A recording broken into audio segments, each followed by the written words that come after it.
సరే ఏంటి ఇప్పుడు జడశ్రావణ్ గారు నిన్న పవన్ కళ్యాణ్ గారి కామెంట్స్ మీద ఆయన చాలా అగ్రెసివ్గా మాట్లాడారు. అసలు ఈ పవన్ కళ్యాణ్ గారు ఆయన ఏంటి అర్థం కావట్లేదు. ప్రభుత్వం మీద డిసెంట్ తెలియజేస్తున్నారా? ఒక పక్క నేను యోగి ఆదిత్యనాథ్ పాలన తీసుకొస్తానంటే అంటే ఆయనలా పాలన చేయడం చేత కావట్లేదా? లేదంటే హోంశాఖ సరిగా పనిచేయట్లేదు, హోంశాఖలో క్రైమ్ రేట్ పెరిగిందని చెప్పేసి ఆయన మాట్లాడుతున్నారు. భాగస్వామ్యంలో ఉండి తమ ప్రభుత్వం మీద తమ విమర్శలు చేసుకోవడం అనేది ఏంటి నాకు అర్థం కాలేదు. అందుకేనండి మీకు ఏం పని ఇచ్చారో ఆ పని చేసుకోకుండా అడ్వైన్ పనులు చేస్తానంటే ఇలాగే ఉంటుంది. నీ టాస్క్ ఏంటి? పంచాయతీరాజ్ శాఖ ఇచ్చారు, అటవీ శాఖ ఇచ్చారు. అటవీ శాఖ ఇచ్చారు కాబట్టి హెలికాప్టర్ వేసుకుని వెళ్ళి ఫోటోలు తీసుకొస్తానంటే తర్వాత నీ కార్యాచరణ లేదు దాని మీద. అలాగే పంచాయతీరాజ్ శాఖ నిధులు 15th ఫైనాన్స్ కమిషన్ ఇచ్చింది ఎత్తిశారు, వేట్లుగా వాడేశారు. దాని మీద నీ దగ్గర ఆన్సర్ లేదంటే అది తప్ప, నేను చెప్పులు ఇచ్చాను, సేవా తత్పరతను చాటుకుంటానని పెట్టకథలు చెప్పుకుంటూ కాలక్షేపం చేస్తే ఏమవుతుందంటే ఫ్రస్ట్రేషన్ పీక్స్కి వెళ్తుంది. ఫ్రస్ట్రేషన్ పీక్స్కి వెళ్ళినప్పుడు ఏమవుతుంది? నియోజకవర్గంలో సమస్యలు వేరైతే చూపించినా నచ్చదు. తర్వాత ఎవడైనా మీలాటోడు నాలాటోడో ప్రశ్నించినా నచ్చదు. మూడోది ఏంటి? ఇక్కడ నేను తాబేదారుగా ఇక్కడే కూలి పని చేయడానికి వచ్చాను, ఇక్కడ జీవితాంతం ఇక్కడే కూలి నాలి చేసుకుని బతుకుదాం 15-20 ఏళ్ళ పాటు అన్నప్పుడు ఉద్యోగం పోయే కార్యక్రమం మీద రెచ్చగొడుతున్నారు అనుకో. బీబీ అంటే బయటకు వెళ్ళి బతకలేని బ్యాచ్ అని తెలుసు. బీబీ బ్యాచ్లను ఏమంటారంటే మేము బీబీ అంటాం, అంటే బయట బతకలేని బ్యాచ్లని. ఆ బయట బతకలేని బ్యాచ్లకి నువ్వు స్వతంత్ర ప్రతిపత్తి మీద బతకాలని చెప్పి అమ్మా నాన్నల దగ్గర నుంచి వేరు చేసి వాడిని వేరే హాస్టల్లో జాయిన్ చేసి బాగా చదివిద్దాం అన్న కాన్సెప్ట్ అయితే కుదరదు. అదే ఆయన ప్రాబ్లం. ఆ ప్రాబ్లంలో ఏమవుతుంది? ఇవాళ కూర్చొని లా అండ్ ఆర్డర్ మీద అంటే మాట్లాడేస్తున్నాడు ఆయన, అనర్గళమైన స్పీచ్లు ఇస్తున్నాడు. లా అండ్ ఆర్డర్ అంతా ముఖ్యమంత్రి గారి దగ్గర ఉన్నాయి. ఆబ్వియస్లీ ఆయన విభేదిస్తున్నట్టే కదా. చంద్రబాబు నాయుడు మన చంద్రబాబు గారు కూడా కలెక్టర్లు అందరూ నేను చెప్పింది మీరు చేస్తారు, మీరు చెప్పినవని నేను వింటున్నాను, కానీ మన ఇద్దరం చేస్తుంది ప్రజలకు నచ్చట్లేదు అంటే అర్థం ఏంటి? తాళం వేసి తిని గొల్లెం మరిచి తిని. ద ప్రైమరీ మోటివ్ ఆఫ్ డెమోక్రసీలో ఒక ముఖ్యమంత్రి చేయాల్సిన పనులు కాకుండా వేరే పనులు చేస్తున్నట్టే కదా లెక్క.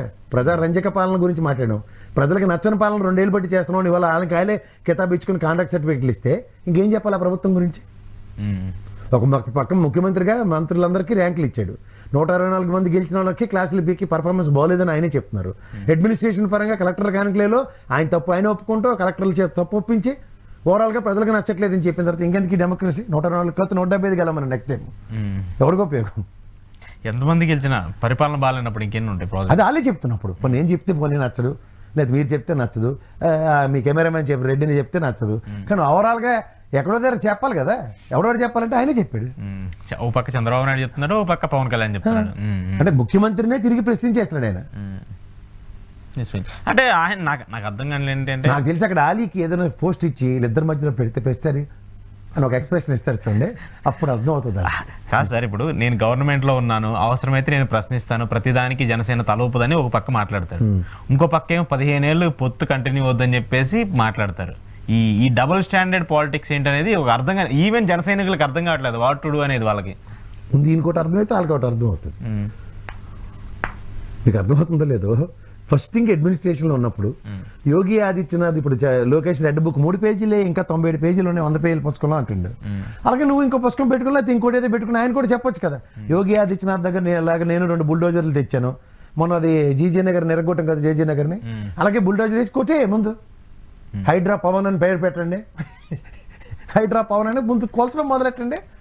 కొత్తను చంపేసాను, రాడ్ కావాలా, కరాటా వచ్చాను, రోజు కరాటా స్టిల్ ఇమ్మనండి. బెంచ్ సర్కిల్లో 2 రాడ్లు పెట్టుకుని కర్రస్వామి అది బాగా చేస్తారు కదా, 2 సార్లు తెప్పమనండి. అప్పుడు ఏమవుతుందో ప్రజలకు కూడా తెలుస్తుంది కదా, ఈయన కొట్టడానికి వస్తుంటారు, జాగ్రత్తగా ఉండాలని భయం వస్తుంది కదా. ఎందుకు ఈ పొటానీ కబుర్లు, ఎందుకు ఈ టపాచిబూతులు కబుర్లు? ఎవరినది అంటారు, ఎవరికి గోండాలు? ఇప్పుడు మీరు నన్ను ఐడెంటిఫై చేసి ఇది గోండా అని పీడీ యాక్ట్ పెడితే ఎవడన్నా చంపేతారు ఆయన్ని? ఆయన గుండాలు రౌడీలు అంటే ఇన్ఫాక్ట్ ఆయన డైరెక్ట్ గా ఇవాళ ప్రజాస్వామ్యంలో ప్రభుత్వం ఉందండి, ఐడెంటిఫై చేసి వీడి మీద పీడీ యాక్ట్ పెట్టచ్చు, ఇటు రౌడీ షీట్ ఓపెన్ చేయొచ్చు, ఇలాంటి డిస్కషన్స్ వాళ్ళ దగ్గర ఉంటాయి. నా దగ్గర మీద వాళ్ళు పెట్టాలనుకుంటే వాళ్ళ దగ్గర పెట్టడం అనేసి నీ మీద రౌడీ షీట్ పెడతాను, నేను కొట్టేస్తానమ్మా, నేను చింపేస్తానమ్మా అంటే మాకేంది కావాలి? గవర్నమెంట్ వాళ్ళది, హోంశాఖ వాళ్ళ పరిధిలో ఉంటుంది, పోలీసులు వాళ్ళ పరిధిలో ఉంటారు, వాళ్ళని అరెస్ట్ చేయండి. ఇప్పుడు ఆల్రెడీ కొంతమందిని అరెస్ట్ చేయాలంటే చేస్తున్నారు. లోకేష్ గారు చెప్పిన ఇంకో ఆయనే చెప్తున్నారు డైరెక్ట్గా, నేను రెడ్ బుక్ లో 3 పేజీలు తీస్తే ఎంతమంది భయపడ్డారని. సో అదంతా పోలీస్ వ్యవస్థ భయపడ్డాడు, వాళ్ళు భయపడ్డారని. ఎవరు భయపడ్డారు చెప్పాలి? వైసీపీ వాళ్ళు ఎవరు ఇంకొకరిని అరెస్ట్ చేస్తున్నారు. అది అరెస్ట్ చేసిన భయపడ్డారని బయట ఎవరైనా స్టేట్మెంట్ ఇచ్చాడే, భయపడ్డారా లేదనేది వాళ్ళ పరిధికి సంబంధించి సేమ్. నాకైతే శృతి హాసనే కనబడుతుంది. ఆ భయపడ్డారా? ఆ భయపడ్డాను. ఎక్కడంటే లోపల అన్నట్టు, ఎవరికాడే లోపల భయపడుతూనే ఉంటారు.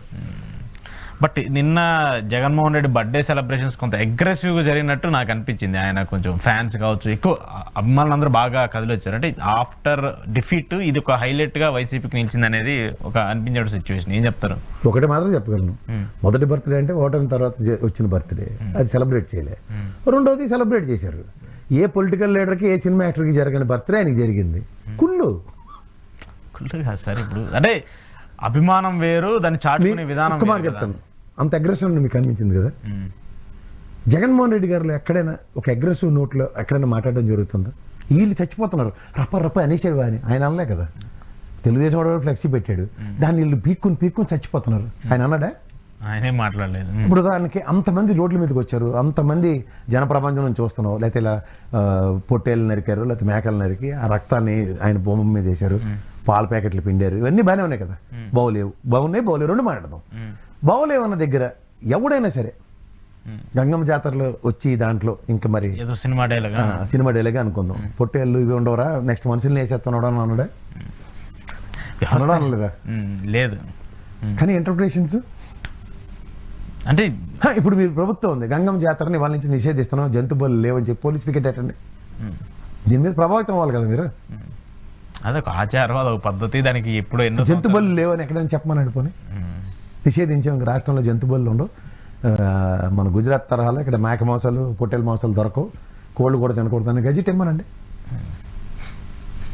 కాదు, నాకు తెలియక అడుగుతా సార్, ఇవి ఏవి ఒక సినిమా డైలాగులను పట్టుకుని సినిమా డైలాగులకి ఎంతమంది భయం పడిపోతుంటే. ఈవెన్ ఇట్ ఫాలోస్, టీడీపీ కూడా ఫాలో అయింది. గతంలో కూడా జగన్మోహన్ రెడ్డి అధికారంలో ఉన్నప్పుడు టీడీపీ ఇదే మాటలు మాట్లాడింది. చంద్రబాబు నాయుడు గారు ఎవరో కాదండి, నిన్న లోకేష్ గారు ఏం మాట్లాడారు? నిన్న ఆయన ఇప్పుడు హోదా కలిగిన మంత్రి కదా, క్యాబినెట్ మంత్రి, మాజీ ముఖ్యమంత్రిని ఏమని పిలిచాడండి ఆయన? సైకో అంటాడా? 53 రోజులు జైల్లో పెట్టి 53 రోజులు చంద్రబాబు గారి కెరీర్లో ఎవరో చేయలేని పని అతను చేసాడు. చంద్రబాబు గారు లాంటి మీకు ఎవడిచ్చాడో ఆ లోదరాన్ని తీసుకొచ్చి నెత్తికి పెట్టిన పాపానికి ఏమీ చేసినా చేయకపోయినా మొత్తం చంద్రబాబు గారిని అయితే 53 రోజులు కూర్చోబెట్టగలిగారు. ఇది ట్రాక్ రికార్డు. అంటే చంద్రబాబు నాయుడు గారు కూడా తప్పు చేశారు అనేది ఒకటి వచ్చేసింది. అది ఈ మీకులాగే ఆల్కి తప్పేల ఛానల్ ఉంటే ఇప్పటికి ఏమైందో దెమ్మ తిరిగి బొమ్మ కనబడి ఉంది, మీరు సమాధానాలు చెప్పుకోలేక. ఇప్పుడు మీరు ఎలివేషన్స్ ప్రతిదానికి మీరు ఇచ్చుకునే దగ్గర మీరు ఇచ్చిన ఎలివేషన్స్ మీరు ఏం చెప్పుకోగలరు చెప్పండి. నాకు అదే అనిపిస్తుంది, వీళ్ళు చేసిన ప్రతి కామెంట్కి కూడా తెలియకుండానే వీళ్ళు ఒక డైనమాలో పడిపోతున్నారు అనేది అనిపిస్తుంది. ఆబ్వియస్లీ నిజం నిలకడమే తెలిసిపోతుంది. జగన్మోహన్ రెడ్డి అదే చేస్తున్నారు సార్. ఇప్పుడు మీరు రామాయణం చదివి ఉంటారు, అగ్నిపునీతే బయటకు వచ్చింది సీతమ్మ వారు. జగన్మోహన్ రెడ్డిని కూడా వీళ్ళు అగ్నిపునీతిలో బయటకు తెస్తున్నారు. ప్రతి ఇష్యూలో చూసుకోవాలంటే వీళ్ళు తెంగరతనం అంటారు దాన్ని.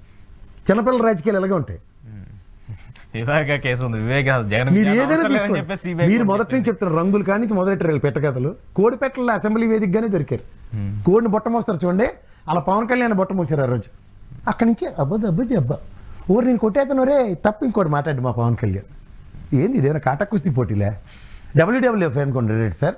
ఇండియా నుంచి పవన్ కళ్యాణ్ గారు సెలెక్ట్ అయ్యారు, పాకిస్తాన్ నుంచి జగన్మోహన్ రెడ్డి సెలెక్ట్ అయ్యాడు, లోకేష్ గారు ఏమో శ్రీలంక నుంచి వచ్చారు. వీళ్ళు ముగ్గురు కలిపి కాటా కుస్తీ పోటీలు ఏమైనా పెడతారు? ఎందుకు ఉంటుంది సార్ మరి ఉన్నప్పుడు ఆ డైలాగులు ఎందుకు? ఆయన కర్ర ఏదో మాట్లాడారు. ఏంటంటే అగ్రెసివ్ అండి, వెనకేసుకొస్తారేంటి? అగ్రెసివ్ నోట్లో ఉండడానికి ఓడిపోయి కూర్చున్న పార్టీ కాదు కదా. ఓడిపోయి కూర్చోడానికి ఏ పనులు ఫ్రస్ట్రేట్ అయ్యి 2 నిమిషాలకు ఒకసారి బయటకు మాట్లాడారంటే అర్థం ఉంటుంది.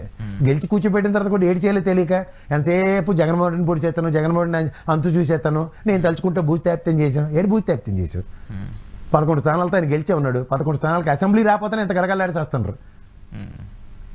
ఇక అసెంబ్లీ వచ్చే పరిస్థితులు ఆయన లేదు, వీళ్ళు స్పెషల్ ఎందుకు రారండి? 60 రోజుల్లో రోజు వస్తే సరిపోద్ది. రేపు బడ్జెట్ సమావేశాలకు వస్తారు, మొదటి రోజు కాగితాలు తీసి మొక్కని వేసిపోతాడు. ఏముంది కేంద్ర దిక్కుమాల బడ్జెట్ మీరు చెప్పిన నిజాలు అబద్ధాలను ఒక గొల్లు ఎట్టుకున్నట్టు చాలు. అది తప్ప అక్కడ వచ్చి నిలబడి ఏడు మాట టైం ఇంకా నిజంగా చెప్పాలంటే నెత్తిని పాలు పోతుండే. వీళ్ళు చెప్పి అబద్ధాలు కంటిన్యూ అయిపోంటారు మీకు మీరని. ఆ లోపల ఉన్న కోన రవికుమార్ గారికి, రామమూర్తి గారికి, మిగిలిన 10-25 మంది ఎమ్మెల్యేలు నిలదీసి అడుగుతున్నారు నియోజకవర్గాల మీద. వాళ్ళకే సమాలు చెక్కలేక సస్తాను రిల్లే అసెంబ్లీ సమావేశాలు ఎట్టి. ఈ పడిదానికి జగన్మోహన్ రెడ్డి కూడా తెచ్చి ఎవడో తలంటించుకుంటారండి, నాకు అర్థం కాదు. వాళ్ళు రోడ్లు వేయండి, అవి వేయండి, బ్రిడ్జ్ కట్టిన పాపం మీరే చెప్తున్నారు. పాపం ఎమ్మెల్యేలు వాళ్ళు డైరెక్ట్ గా అసెంబ్లీలో అడుగుతున్నారు. నేను డైరెక్ట్ గా మంత్రి దగ్గరికి వెళ్ళాను, లెటర్ ఇచ్చి 10 రోజులు అవుతుంది, ఇంతవరకు నాకు రోడ్ శాంక్షన్ అవ్వలేదు. ఇట్లాంటివన్నీ వాళ్ళ దగ్గర నుంచే వస్తున్నాయి. చక్కకుండా వెళ్ళి పవన్ జగన్మోహన్ రెడ్డి రావాలి, జగన్మోహన్ రెడ్డి వస్తే నేను ర్యాగింగ్ చేసేస్తాను అని ఉత్సాహం పడిపోయిన వాళ్ళకి ఎవడైతే చెప్పలేడు. ఓకే సరే చూద్దాం దీనికి సంబంధించిన పరిణామాలు ఎలా ఉంటాయి ఏంటనేది. థ్యాంక్ యూ ప్రసాద్ గారు, థ్యాంక్ యూ వెరీ మచ్. ఇది కేఎస్ ప్రసాద్ గారు ఈరోజు ఎక్స్క్లూజివ్ రియాలిటీ చెక్. చూస్తూనే ఉండండి ఇహా టీవీ.